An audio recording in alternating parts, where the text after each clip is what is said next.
33 কোটি টকা খৰচ কৰি চিতলমাৰী আমি এখন সুন্দৰ ৰেসিডেন্সিয়েল স্কুল নিৰ্মাণ কৰিছিলো সেই আঁচনিটোৰ আজি আমি শুভ উদ্বোধন কৰিছিলো ঠিক সেই ধৰণে বৰছলা সমষ্টিত ধুগুৰীৰ পৰা ঢেকিয়াজুলি আৰু কালিস্থানৰ পৰা গুপ্তেশ্বৰ মন্দিৰলৈ 148 কোটি টকাৰে আমি অসমমালাৰ এটা পথ নিৰ্মাণ কৰিছিলো হিউ আজি শুভ উদ্বোধন কৰাৰ সৌভাগ্য আমি লাভ কৰিছো শোণিতপুৰ জিলাত জল জীৱন মিছন আঁচনিৰ অধীনত 55 কোটি টকা ব্যয়েৰে আমি 46খন পানী যোগান আঁচনিৰো আজি আমি শুভ উদ্বোধন কৰিছো স্বদেশ দৰ্শন আঁচনিৰ অধীনত তেজপুৰত 3 কোটি টকা ব্যয়েৰে পৰ্যটনৰ সৈতে জড়িত বিভিন্ন সেৱাৰো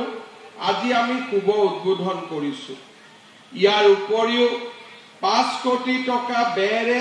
ঢেকিয়াজুলি সমষ্টিত সৰকাৰী পলিটেকনিক আৰু ITI আমি এটা নতুন উৎকৰ্ষতাৰ কেন্দ্ৰলৈ ৰূপান্তৰ কৰিছো ৰঙাপাৰা সমষ্টিৰ বালিপাৰা নিৰ্মাণ হোৱা নতুন কলেজখনৰো আজি আমি ইয়াতে শুভ উদ্বোধন কৰিছো ঢেকিয়াজুলি সমষ্টিৰ ভূতপুৰা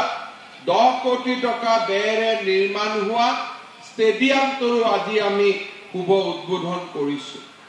এই শুভ উদ্বোধনৰ লগত আমি কেইবাটাও আধাৰশিলা আজি স্থাপন কৰিছো ইয়াৰ ভিতৰত বৰছলা 300 কোটি টকা ব্যয়েৰে 864 বিঘা সামৰি আমি 50 মেগাৱাট সৌৰ শক্তি উৎপাদনৰ বাবেও এটা নতুন প্ৰকল্পৰ আজি আমি শুভ উদ্বোধন কৰিছো আমাৰ তেজপুৰ বিশ্ববিদ্যালয় পৰুৱা চাৰিআলিৰ পৰা আমি যাতে তেজপুৰ বিশ্ববিদ্যালয়লৈ যাব পাৰো বৰ্তমানৰ যিটো ৰাস্তা তাক সুন্দৰভাৱে অসমমালা আঁচনিৰ অধীনত নতুনকৈ নিৰ্মাণ কৰাৰ বাবে আজিৰ দিনটোৰ পৰাই 111 কোটি টকা খৰচ কৰি আমি নতুন পথ নিৰ্মাণৰ কাম হাতত লম শ্ৰদ্ধাৰ ৰাইজ চতিয়া সমষ্টিত নাগশংকৰত আমি এটা নতুন ইনডোৰ ষ্টেডিয়াম নিৰ্মাণ কৰিম তাৰ কাৰণে